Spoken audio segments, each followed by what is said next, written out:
Hi, this is Mike from Mike's Unboxing Reviews and How To, and on today's video we'll be taking a look at the entry-level gaming market. Today we're looking at the Intel i3 12100 and actually using it with no GPU at all and seeing if we can actually play some relatively modern games. Do you think it's possible? Keep watching to find out.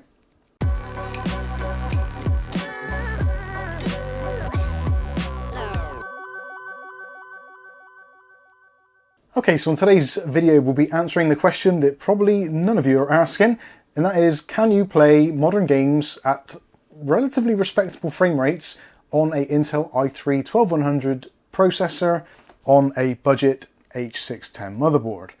Now actually the answer is kind of yes, but also kind of no. Now you do have to obviously temper your expectations. When you're looking at pricing here, this combination will cost you somewhere in the region of about 150 to 170 pounds, depending obviously when you're buying it and obviously with your regional differences as well. At the moment in the UK, the processor itself somewhere in the region of about 105 pounds, sometimes a little bit cheaper if you can pick up a bargain. Motherboard wise, this is the Asus Prime H610M-K, which I actually picked up for a particularly good price, which was £50 and 27 pence exactly from CCL here in the UK. Normal retail price on this somewhere in the region of about 60 to 70 pounds, although there does seem to be price drops happening pretty much on a daily basis, especially with Intel 12 Gen. So I figured it is a good time to take a look and see what it actually offers. So in today's video, we'll be taking a look at some games played in mostly 1080p wherever possible, obviously dropping down to 720p when things do get a little bit rough, and to be honest with you, it does get quite rough. So yes, if you're watching this on a 4K screen, yeah, brace yourselves because it might not be very pretty towards the end.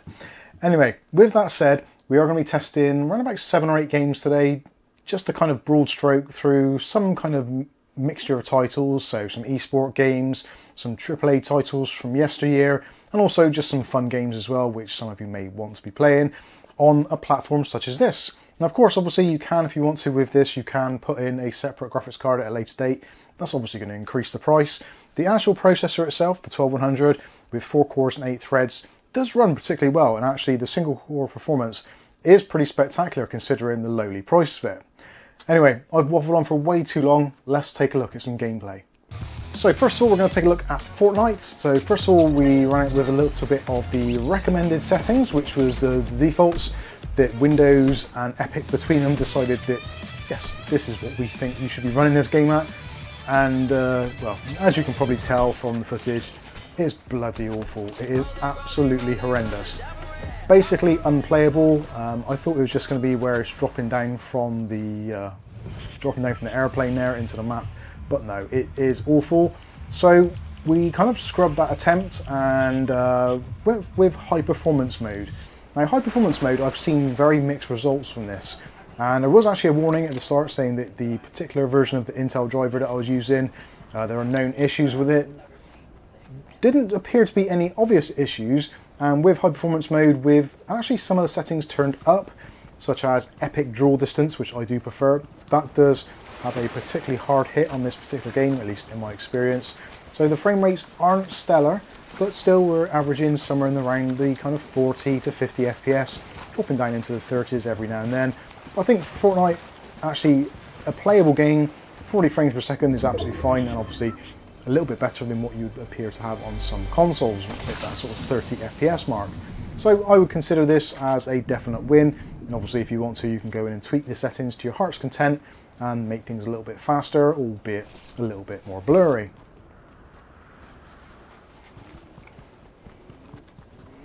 So switching gears, so to speak, let's take a look at Horizon Chase Turbo. Now this is actually a modern remake of an old game called Outrun. Well, it's kind of based loosely on it, but you'll get the general idea. Essentially this is a low-end game, but it's a relatively modern one, and we're getting way in excess of 60 frames per second, although for some strange reason, whilst recording this, the frame counter actually didn't display on the screen, although I could see it, but it didn't seem to record, so not entirely sure what was going on there. I did actually have VSync set on, and it's a 60 Hz monitor, so it has capped it to beneath that, but realistically, this kind of game is going to get really high FPS regardless of what you do. So moving on to something a little bit different, so now let's take a look at CSGO. Now this is running at 1080p, mostly low settings, And as you can see from the gameplay, actually pretty playable.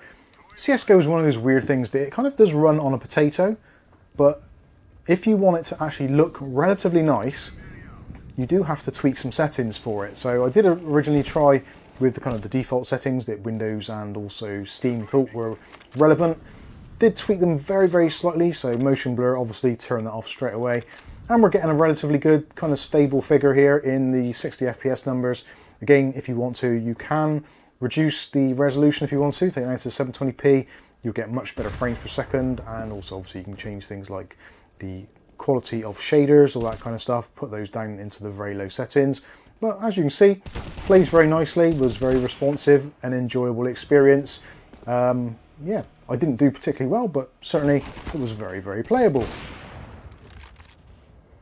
So let's take a look at Rocket League next. So this is Rocket League running at 1080p. Again, Rocket League is one of those titles that pretty much runs on most potatoes in terms of graphics cards, but actually still, even with some integrated graphics cards, can prove a problem. Now we're getting here, again, it's a very common story throughout this entire thing. We're getting in the region of 40 to 50 frames per second at 1080p with a combination of low to medium settings. And still, it's very playable. And in fact, actually, weirdly, this particular game that I was playing, as you're watching now, I did actually score a couple of goals and actually ended up at the end of the match being the MVP. So yeah, I'd class that as a win, definitely.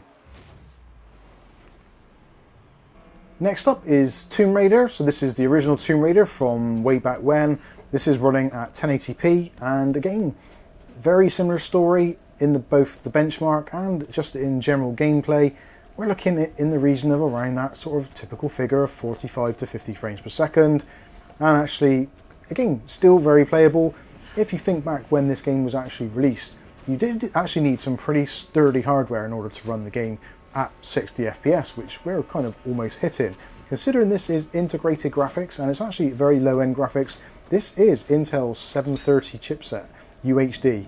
It is basically the bottom of the list entirely as far as the Intel lineup is concerned. And the fact they can still play Tomb Raider 1080p, it figures getting towards 60 frames per second, is pretty astonishing. Wreckfest is the next one on the list. This is actually one of my personal favourites. I do like this game, it looks really nice. This is again 1080p. Originally it's set up as being the medium preset, which I feel was kind of over-egging things a little bit. At the start here, where there's a lot of cars and a lot of things going on, it does hit the FPS quite hard, but does level out to somewhere in the region of about 25 to 30 frames per second, which is kind of okay if you're into the cinematic look for your games. But really, I think we need to be hitting 30 FPS pretty much as a minimum, so taking the game on and reducing the settings to the lowest possible settings doesn't actually change things a great deal. Weirdly, we're still only getting around about 35 frames per second on average. It does feel smoother, but obviously it does look a little bit jaggy. Comparing the two, it is almost a night and day difference between the two. Again, we could, if we want to, drop it down to 720p, and that'll get 60 FPS easily. But again, you have to take into consideration what it is you actually want. Do you want the FPS, or do you want the visual candy? Or at least a little bit of visual candy.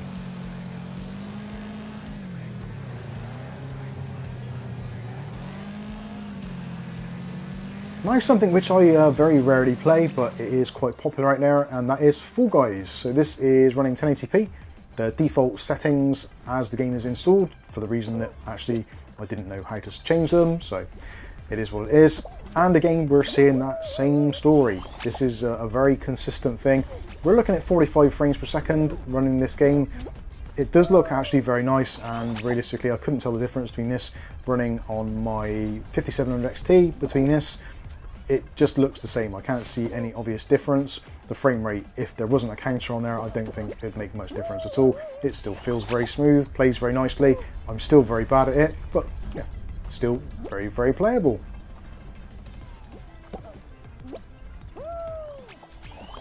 Now next up would have been Far Cry 6, but for some bizarre reason there appears to be some very odd bug where it just loads, you can get into the menus, but as soon as you hit a game, it kind of fills the screen with some weird textures, so I'm not entirely sure what's going on there.